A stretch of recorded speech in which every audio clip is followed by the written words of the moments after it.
To many, ancient Greece is a highlight of civilization. It brought us democracy, great art, some of the greatest philosophers of all time, and of course the father of history, Herodotus, who traveled around the Middle and Near East and told us tales of the wars between the Greeks and the Persians. Now, not everything he told us was true. I mean, he has stories of giant ants helping the Indians get gold, or dolphins saving a singer, or a queen that had her husband killed because he decided he wanted his bodyguard to see her naked. Though we do have to take everything he says with a grain of salt, it does paint a picture of what life was like in this ancient world. So if you're ready, let's hop inside a time machine and go back to the beginning of history. He begins, Herodotus of Halicarnassus, here displays his inquiry so that human achievements may not become forgotten in time, and great and marvelous deeds, some displayed by Greeks, some by barbarians, may not be without their glory, and especially to show why the two peoples fought with each other." End quote. With this, we know that we have an exciting story of heroes and villains ahead. We learn that Croesus, the king of Lydia, has annexed Ionia. This does not quench his thirst for power, though. He goes and sees the oracle at Delphi, who tells him that if he attacks Persia, a great empire will be destroyed. Unfortunately, only through attempting this feat does he learn that the empire that he was to destroy is his own. King Croesus is captured, and the Persian king Cyrus attempts to burn him on a pyre, but a storm from Apollo comes and spares Croesus' life. Cyrus thirsts for power now, though, and with the Lydian king out of the way, he gobbles up all of the Lydian territory, including Ionia.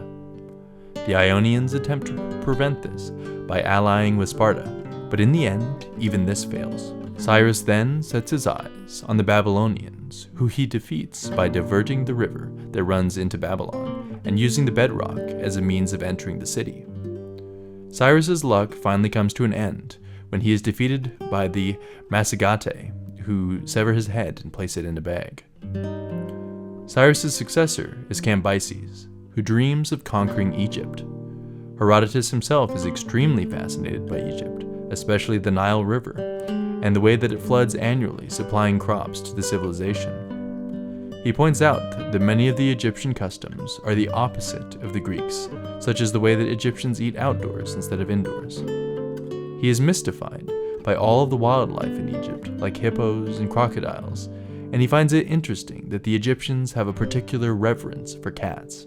Probably the most interesting thing that we get in his section about Egypt is his brief history of the pharaohs and his amazement with the pyramids, which he claims to have measured himself. This is so interesting because we think of Herodotus as being quite ancient, but he is standing there, gazing at the pyramids, amazed at how ancient they are, which really puts things into perspective. He returns the story of the Persian conquest by telling us that the Persians conquered the Egyptians by the means of crossing the desert, aided by the Arabs. He even burns the dead body of the recently deceased pharaoh, Amasis. However, Cambyses tempts fate during his campaigns and wounds the sacred Egyptian bull Hap, which Herodotus says makes Cambyses lose his mind. He ends up having his brother killed, and at one point his sister is murdered, which adds to his insanity. In a karmic event, Cambyses dies by an accidental cut from his sword in the exact same place that the bull was injured.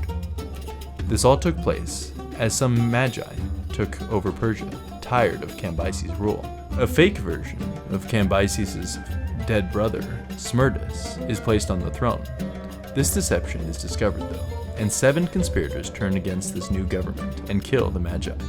One of these conspirators is named Darius. During a debate about what type of government should rule Persia, Darius suggests a monarchy, and the others agree. It is decided that the new ruler is to be chosen by whoever's horse neighs first at sunrise. Of course, it is Darius' horse that wins, and he quickly divides his empire into 20 provinces. Some inner turmoil happens within the Persian Empire early in Darius' tenure, but he quickly cleans it up by having a Persian governor killed named Herodotus, who committed many crimes. He also defeats a rebellion in Babylon by having someone open the gates for his army. Darius then sets his sights on Scythia, whose inhabitants Herodotus believes are descendants of Hercules. These are warlike people who drink the blood of their enemies and live a nomadic lifestyle on horseback in what is now modern-day Ukraine. Darius travels to fight the Scythians, marking his way with a series of pillars as he goes. He wins some battles against smaller enemies, but has yet to face his great foe. Darius and his army cross a bridge on the Danube, which he orders the Ionians to destroy after 60 days if they do not see Darius return. The Scythians choose a type of scorched earth tactic against the Persians, where they stop the army from being able to get any resources the further they head into their territory. As the army becomes weary, Darius decides to head home and is thankfully able to cross the bridge, even though it has been over 60 days and the Scythians had tried to convince the Ionians to destroy it. The man who kept the bridge open for Darius is named Herodotus, and he is made a personal advisor to Darius. Darius puts a general in place named Megabazus to try and defeat the Scythians, and another Persian army tries to take hold of Libya, but isn't entirely successful because they cannot conquer the city of Cyrene. Megabazus does manage to conquer Thrace, and then attempts to conquer Macedonia, who had killed the Persian envoys. A rebellion breaks out in the empire when a Milesian ruler named Aristogoras is worried that his failed attempt at capturing Naxos will make him fall out of favor with Darius, which will lead to either his demotion or his death. Aristogoras seeks help from the Spartans to defeat the Persians, but they refuse. Aristogoras then seeks the aid of Athens. Herodotus here gives us an aside about how Athens became democratic by overthrowing a tyrant, Hippias, by the means of convincing the oracle at Delphi to tell the Spartans that they need to help overthrow this ruler. After he is overthrown, Athens instituted a democracy from the ideas of Cleisthenes and managed to defeat the Spartans more than once in the process to preserve their newly created popular rule.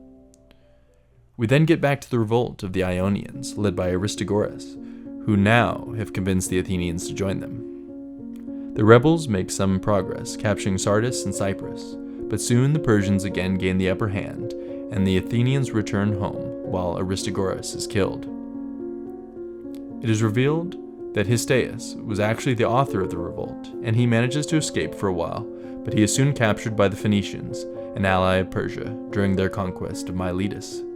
Herodotus is executed, which angers Darius because Herodotus did help Darius cross the Danube, even if he was a traitor. Darius seeks revenge against the Greeks because of the Athenian aid to the Ionians. Unfortunately for him, much of his navy is sunk in a storm, but his army does manage to defeat a few cities and a tribe known as the Brygi. He also manages to get the city of Aegina to submit, which angers the Spartans. Unfortunately for the Spartans, there is turmoil amongst them because they have a dual monarchy system, and the two monarchs don't see eye to eye. One king is deposed, which allows the other, Cleomenes, to retake Aegina, but afterwards he descends into madness and takes his own life. The Persians then defeat the Eretrians and loot the city. After hearing of this, the Athenians prepare for a battle at Marathon. They send a runner, Pheidippides, to ask for aid from Sparta, but the Spartans are celebrating a religious festival which prevents them from sending troops for the time being. Incredibly, the Athenians manage to be victorious by splitting the Persian army and encircling it. Not long after his defeat at Marathon, Darius dies, and his son Xerxes is left with the task of defeating the Greeks, as well as putting down a rebellion in Egypt. In a bizarre event, a bridge being constructed over the Hellespont is destroyed by a storm, and Xerxes has the waters whipped for their disobedience, and then has the bridge rebuilt. Xerxes managed to construct perhaps the largest army to date, which consisted of men from all over the known world. Herodotus puts them at 5 million in number, though it is probably a great exaggeration. The deposed king from Sparta tells Xerxes that the Spartans will never surrender because they are more afraid of their own state than of Xerxes's, but that doesn't put Xerxes off. Counter to the movie 300, Xerxes does not actually send any envoys to Athens or Sparta during this time. The ones that you see thrown down a well in the film actually took place when Darius was still alive. The Athenians respond to the coming Persian army by building a massive fleet of ships. the newly formed Greek League decides to send the Spartans to Thermopylae, a narrow passage which will prevent the Persians from using their greater numbers, and the Athenian navy was sent to Artemisium. At Thermopylae, the famed 300 Spartans, joined with soldiers from Corinth, Thespia, and Thebes, stood ready to face their impending doom.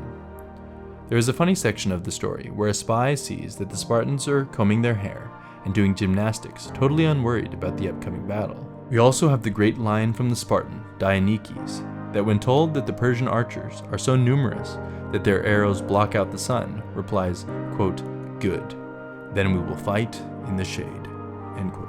For 2 days, the Spartans are victorious, but on the third day, a Greek traitor tells Xerxes of a hidden path which will flank the Greeks, and Leonidas and his Spartans are defeated. The Greek and Persian navies meet at Artemisium, with the Greeks proving somewhat victorious for most of the battle, using a tactic of attack and retreat, mixed with a well-timed storm. The Greeks finally do end up retreating after they hear the news of the defeat at Thermopylae. The Persians face more natural disasters in the form of a landslide while heading towards the Temple of Apollo at Delphi. The Greeks manage to get other Greek cities on board, and their fleet grows even stronger, but sadly, they also get the news that Athens has been sacked by the Persians. Again, the Persian and Greeks face off in a naval battle, and despite internal conflict between nations, the Greeks defeat the Persian navy by convincing them to fight in a narrow bay, which means their numbers can't come into play. Xerxes flees in defeat, leaving behind some of his army to try and regain victory. One of the leading Greeks, Themistocles, wants to use the navy against rival islands, but he is turned down, and he isn't treated the way he feels he deserves. Mardonius, the leader of the remaining Persian army, sends a man named Alexander to Athens to try to turn them to the Persian side. The plan was to turn the Athenians and Spartans against each other, which would allow easier success for Persia. This plan turns out to be unsuccessful. The Persian army once again attacks Athens, and the Athenians and Spartans reunite. At Plataea, the Greeks and Persians clash, and after 10 days of preparation for the battle, Alexander of Macedon, no, not that Alexander, betrays the Persians and tells the Greeks of the Persian battle plans, which gives the Greeks a leg up. However, it still takes a few days before the Greeks finally see victory in battle, when Mardonius is killed and the rest of the army flees. The Spartans later win another battle against the Persians, which finally liberates the Ionians. Upon returning to his home, Xerxes falls in love with another man's wife, which creates trouble in his family and with his nobility. It becomes clear that Xerxes' slow decay into decadence has been his own downfall. The story ends with a warning to the Greeks to not go down the same path. Thank you all so much for watching. Please like this video, subscribe to my channel, and comment down below videos you want to see, interesting facts you may know, or any critiques you have of my video in general. Check out my website, westernrenaissance.com, where you can find written versions of all my videos, as well as some short stories and some poetry. And please join me in this journey as we attempt to have a Western Renaissance. Thank you.